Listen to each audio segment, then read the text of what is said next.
हम अपनी टीम के लिए, अपने लोगों के लिए, अपने एम्प्लॉयज़ के लिए हमारी जवाबदेही है। और साथ में जो आने वाली भावी पीढ़ी है, जो अनएम्प्लॉयड यूथ जो टकटकी लगाए बैठे हैं, लाखों लोग जो है पढ़े लिखे लोग जो विभाग में आना चाहते हैं, सेवाएं लेना चाहते हैं, वो इस इंतजार में बैठे हैं कि कब पोस्टें खुलेगी, कब हमारे को रोजगार मिलेगा।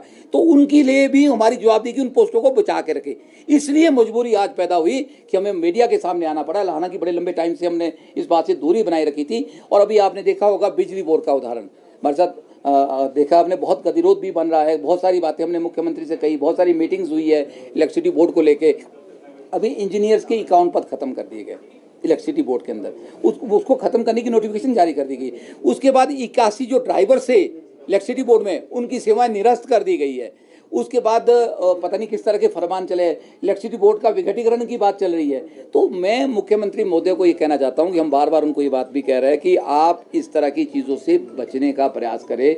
आप इस तरह की बातों में क्यों पड़ रहे हैं? और सबसे पहले मुख्यमंत्री महोदय ने ये बात मेरे साथ भी बहुत बार कही है कि हम इलेक्ट्रिसिटी बोर्ड और को बहुत जल्दी पेंशन देने वाले हैं, ओपीएस के दायरे में लाने वाले हैं। एक और विभाग की मैं आपसे बात करना चाहूँगा, जिला परिषद के लोग, वो भी हमारे साथी है, उनको पंचायती राज में लाना था क्योंकि वो लोग अभी भी नियमित नहीं हो पाए, उनको पेंशन नहीं मिल पाई है, उनको विभाग में मर्ज नहीं कर पाया। तो उनके लिए भी मुख्यमंत्री ने कहा था जैसे ही सरकार में आएगी हम पंचायती राज को जो है उसमें के दायरे में लाएंगे, जिला परिषद पूरे काडर को। 3400 के आसपास लोग उनके कर्मचारी है। तो इस तरह के बड़े सारे इश्यूज है जिसको मुझे लगता है कि मुख्यमंत्री को बैठ के सुलझाना चाहिए, बैठ के सुलझाने की आवश्यकता है। अन्यथा ये बातें बिगड़ जाएगी बहुत ज़्यादा, ये बहुत ज़्यादा बिगड़ जाएगी। अभी अल्टीमेटम दिया इलेक्ट्रिसिटी बोर्ड ने, आपने देखा होगा। अभी वर्मा जी अपनी बात कहेंगे, खरवाड़ा जी भी कहेंगे, पेंशनर्स हमारे साथ हैं, सभी लोग हमारे साथ हैं। देखिए, अगर इस तरह की स्थितियां पैदा होगी, डॉक्टर्स के बहुत से पद खाली चले हुए हैं फील्ड्स के अंदर, पीएससी के अंदर, क्या उनको खत्म करने जा रहे हैं? किस तरह की सेवा देनी? और अगर टीचिंग फैकल्टी की मैं बात करूँ तो हमारे तो 15,000 पद खाली चले हुए हैं। तो क्या वो सारे पद खत्म हो जाएंगे? तो कैसे हम एजुकेशन, कैसे हम राष्ट्र को, प्रदेश को आगे ले जाने की बात कर रहे हैं? कैसे हम क्वालिटी एजुकेशन की बात कर रहे हैं? हम तो बड़ी बड़ी बातें कर रहे हैं कि हम प्रदेश को जो है नंबर 1 पे लाएंगे शिक्षा क्षेत्र में, हम प्रदेश को नंबर 1 पे लाएंगे पूरी गुणवत्ता के क्षेत्र में। तो जब इम्प्लॉयज़ ही हमारे पास नहीं रहेंगे या उनको हम थोड़ा सा कॉन्फिडेंस में लेके आगे नहीं बढ़ेंगे, तो मुझे नहीं लगता कि इस तरह की बातें होगी। आए दिनों डिफरेंट तरह की चीज़ें चल रही है, गतिरोध बढ़ता जा रहा है, कभी सचिवालय के साथ गतिरोध है, कभी किसी और के साथ गतिरोध। हालांकि ये बातें मैटर नहीं करती है। हमने कहा कि आप तनख्वाह 1 को नहीं देंगे तो 5 को देंगे, 5 को नहीं देंगे तो 10 को देनी तो पड़ेगी, कोई बात नहीं है। पर इम्प्लॉयज़ के ड्यूज है, आज फिर से दोबारा से वही 13% पे आ गए हम। हमारा जो डी है वो 13% पे आज फिर खड़ा हो गया। कोई बात नहीं है, हम भी सरकार के साथ हैं। हमने सरकार को बिल्कुल समय दिया, सरकार को टिकने का, उसको समझने का, उसको अपने रिसोर्स जनरेट करने का समय देने की आवश्यकता होती है, हमने वो दिया।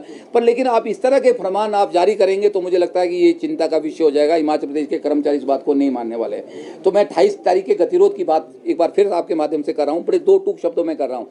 ये मेरा डिसीजन नहीं है, ये संयुक्त कर्मचारी महासंघ के पूरे साथी, पूरी टीम है, सबका डिसीजन है कि जो इलेक्ट्रिसिटी बोर्ड ने जो मेमोरेंडम दिया हुआ है, जो अल्टीमेटम दे रखा है, 28 तारीख पूरे प्रदेश के अंदर इलेक्ट्रिसिटी बोर्ड का फिर से धरना होने वाला है 2 दिन बाद। अगर सरकार उसको नहीं मानती है तो मजबूरन संयुक्त कर्मचारी महासंघ को जो है इलेक्ट्रिसिटी बोर्ड के साथ खड़ा होना पड़ेगा।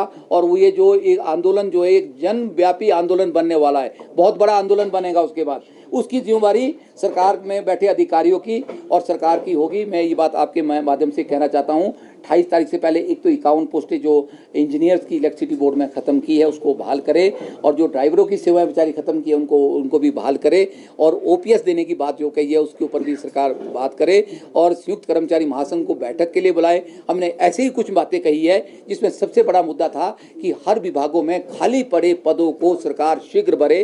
वो चाहे बोर्ड है, चाहे निगम है, चाहे एचआरटीसी है, चाहे यूनिवर्सिटी है, चाहे कोई और भी डिपार्टमेंट क्यों नहीं है, हम सबको लेके बात कर रहे हैं। वो चाहे पेंशनर की बात है, पेंशनर भी अपने लिए जो है जो उनका एक ड्यूज़ है उसको लेके वो एक उम्मीद की टकटकी होती है कि भाई हमारे को कब हमारे बेनिफिट मिलेंगे। उनके पास और कोई रिसोर्स नहीं है, वो भी सरकार के ऊपर बैठे हुए अपनी पेंशन के ऊपर निर्भर है।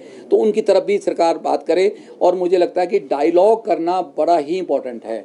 सरकार जब डायलॉग से बचेंगी ना तो कम्युनिकेशन लॉस जिसको कहते हैं ना वो होता रहेगा, वो एक गैप आता रहेगा।